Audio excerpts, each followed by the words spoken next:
Saludos estudiantes, profesores y familiares. Hoy nos volvemos a encontrar para seguir compartiendo saberes matemáticos. Desde el encuentro anterior tenemos una nueva estrategia de trabajo. ¿Recuerdas? Solo vas a escuchar las explicaciones que te vamos a ofrecer y vas a copiar el ejercicio y la página de tu libro de texto para luego tú solo sentarte y elaborar tus propias soluciones.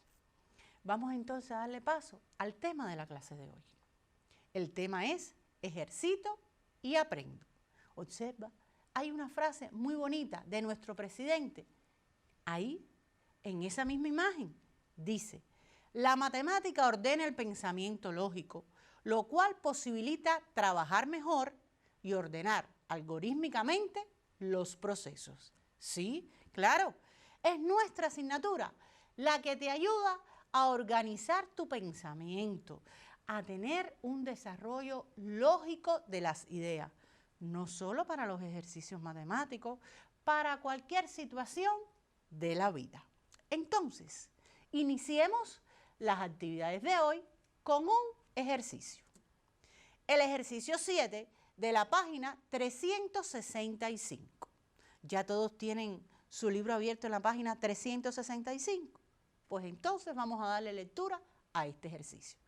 Dice, en la figura ABCD rectángulo, triángulo GBH isósceles de base HG, segmento EF paralelo al segmento HG y el ángulo DEF igual a 20 grados. Y nos piden hallar la amplitud del ángulo GBH. Vamos entonces a ubicar en nuestra figura de análisis el ángulo al cual le debemos determinar la amplitud.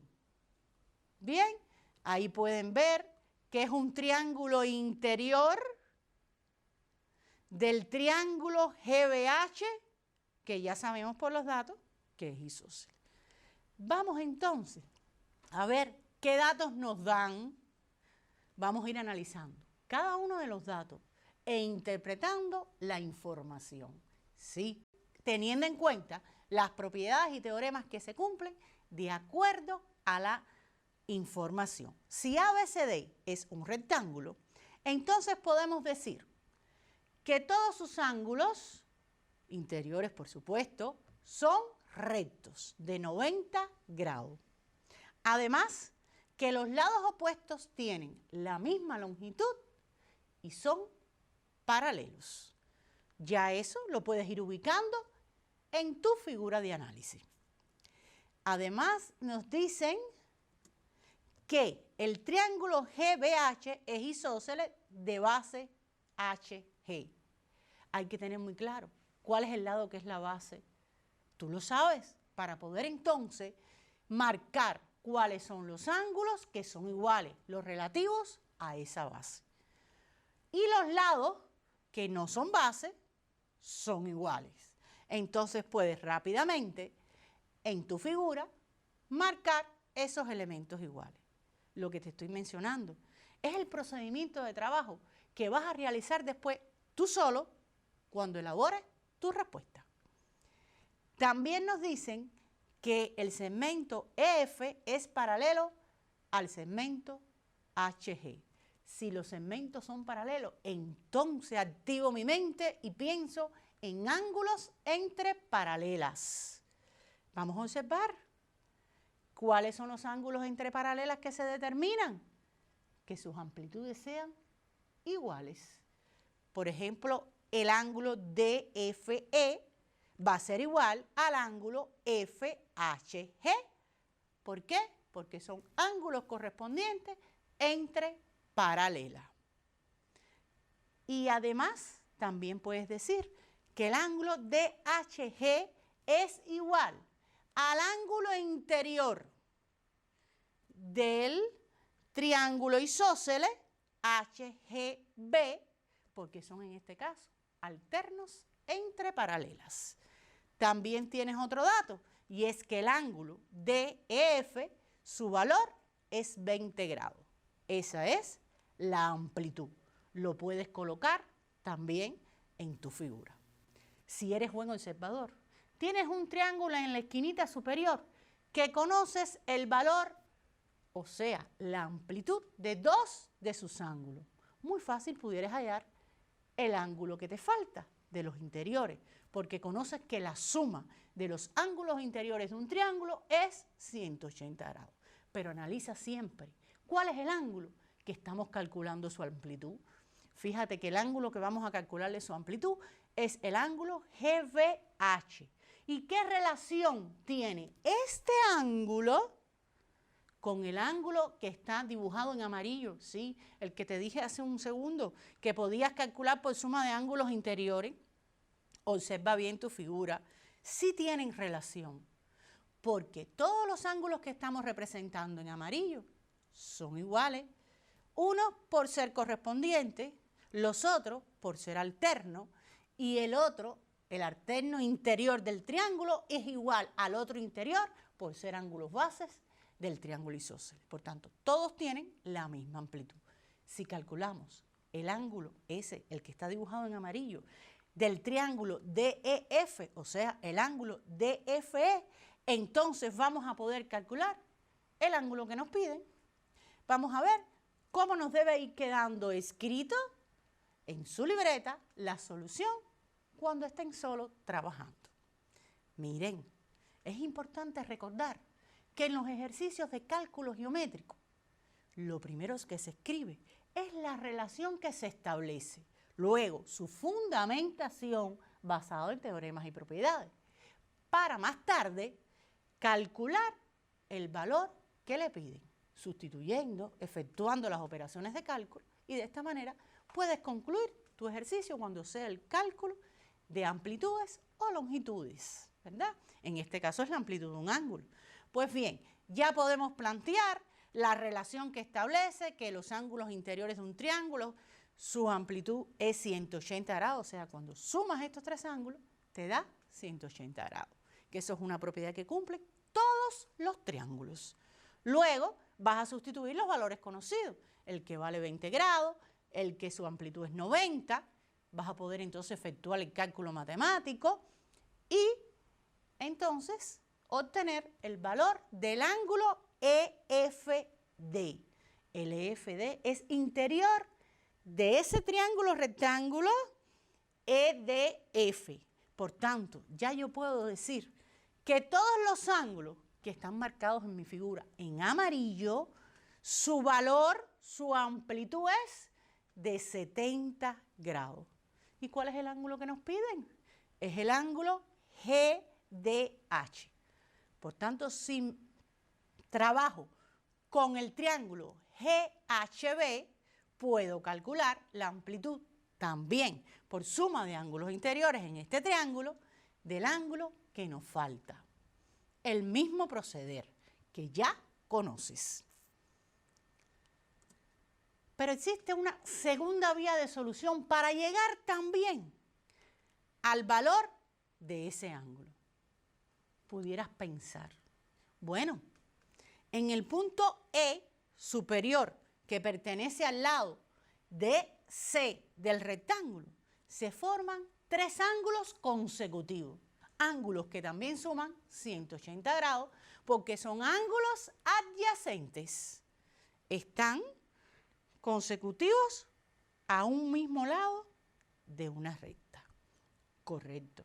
Entonces tienes la posibilidad de hallar el ángulo que tienes marcado superior en rojo, que es el ángulo BHC, que también va a ser igual su amplitud al ángulo que nos piden GBH, porque es alterno. Alterno entre las paralelas. ¿Entre qué paralelas? Entre los lados del rectángulo, que son paralelos. Y entonces tienen la misma amplitud. También por ahí puedes calcular la amplitud del ángulo que nos piden. ¿Todo el mundo aquí comprendió? ¿Ya estás en condiciones de que luego cuando te sientes solo puedas elaborar tu propia solución? Seguro que sí. No tengas miedo, que lo vas a poder hacer. Vamos a darle entonces paso a un próximo ejercicio. Este sería el ejercicio 7 de la página 452. Todos atentos. Abran el libro ahora en la página 452. ¿Sí? Entonces, vamos a ver qué nos dice este ejercicio. Dice, sean las expresiones algebraicas m igual 2x cuadrado y a la 3 menos x a la 3 y a la 2. N igual a 3x elevado a la 3 por y a la 2 más y a la 3 por x a la 2. El primer inciso dice, determina la expresión P. Pero P está dado por ser 3 veces m más n.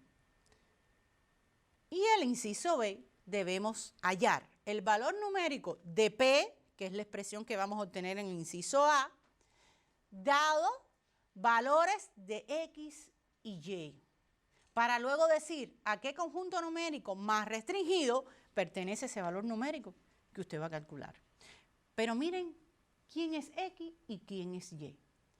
Son expresiones que en ellas intervienen otros conocimientos que has aprendido en este curso. Sí, fíjate que para X tienes potencias. Tienes que reactivarte con las propiedades de las potencias. Puedes, antes de comenzar a darle solución, buscar en tu libro el resumen donde están las propiedades de las potencias. Y mira Y en el numerador tiene un número muy pequeño. No obstante, vamos a ver cómo procedemos. Tenemos primeramente que calcular el valor de P que está dado por una expresión. Tenemos que sustituir el valor de M y el valor de N. Pero observa que después que lo sustituye, te queda el producto de un monomio, de un término. En este caso es un término independiente muy fácil. Es 3. ¿Por quién? Por todo un polinomio. Y ese procedimiento lo estudiamos también en clase. Vamos entonces a multiplicar ese monomio por cada término del polinomio, que en este caso es un binomio. Vamos a multiplicar ese monomio por ese primer término. Luego, ese monomio por ese segundo término. Pero te percataste que cuando sustituimos, las sustituciones las escribimos entre paréntesis. ¿Sabes por qué? Porque es lo que te va a asegurar que no tengas un error de cálculo. Porque siempre tienes que observar qué signo está delante de la otra expresión. Porque si el signo es positivo, entonces los términos del otro polinomio permanecen igual. Pero si el signo es negativo, tendríamos que cambiarle entonces el signo a cada uno de los términos. ¿Ves lo importante que es siempre escribirlo entre paréntesis cuando lo sustituimos? Luego que ya efectuamos los productos, vamos a reducir los términos semejantes. Fíjate que hemos agrupado aquellos que tienen la parte literal igual. Los agrupamos, efectuamos la suma algebraica pertinente y tenemos el resultado de P. P nos da 7x cuadrado y a la 3. ¿Qué debemos hacer después? Bueno, pues darle paso al inciso B. El inciso B nos orienta que vamos a calcular un valor numérico. Para calcular el valor numérico debemos sustituir las variables por ese número. ¿Pero qué pasa aquí? Que la variable está dada por una expresión, por una operación combinada. Entonces, primero debes saber cuánto es el valor de cada una de las variables para luego sustituirlo. Puedes también sustituir directamente, pero te va a ser un poco más complicado resolver el ejercicio. Es mejor, más racional, más rápido y que no cometas errores en los cálculos. Primero, independientemente, resolver el valor de cada variable para luego sustituirlo en la expresión de P. Correcto. Vamos a calcular el valor de X. El valor de X, en el numerador tienes un producto de potencias iguales.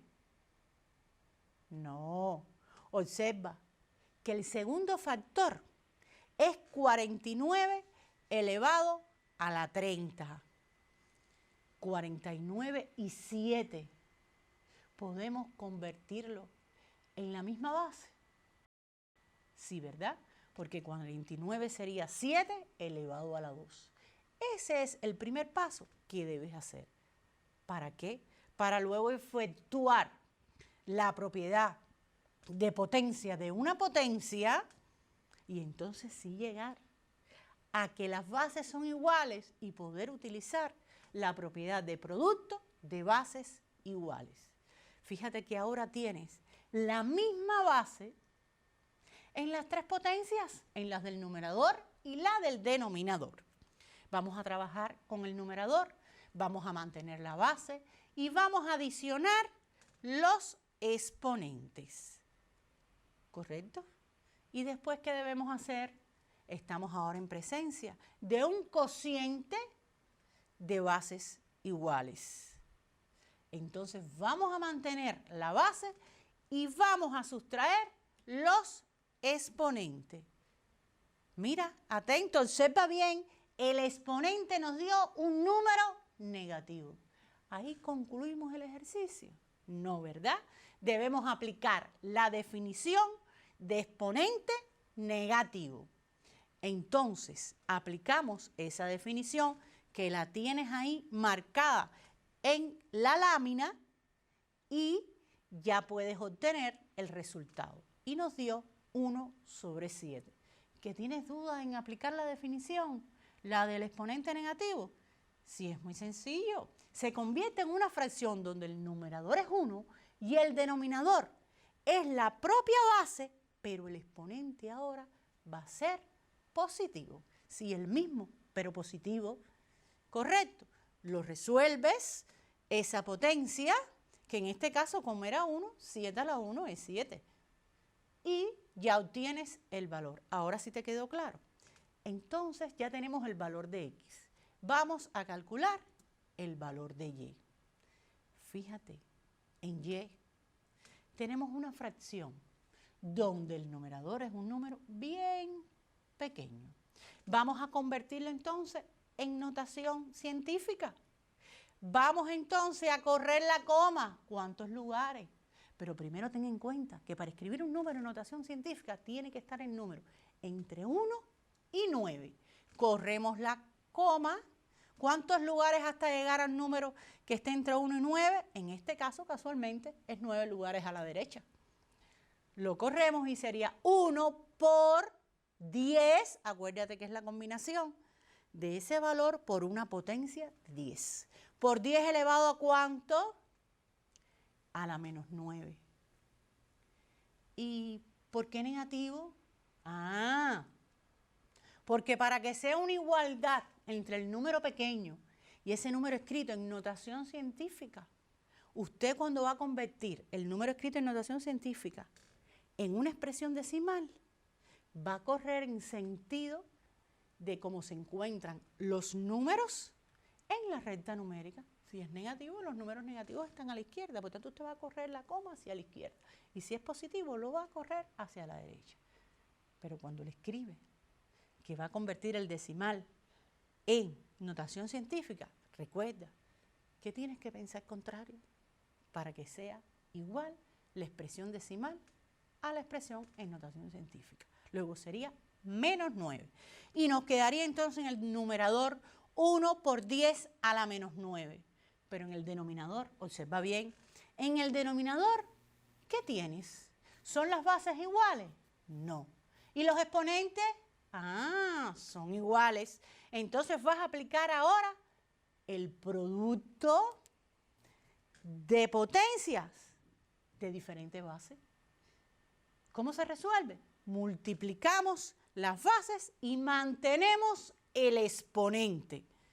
En este caso nos da 2 por 5, 10, y el exponente, menos 9. Ahora tengo en el numerador 1 por 10 a la menos 9 y en el denominador 10 a la menos 9. Muy sencillo.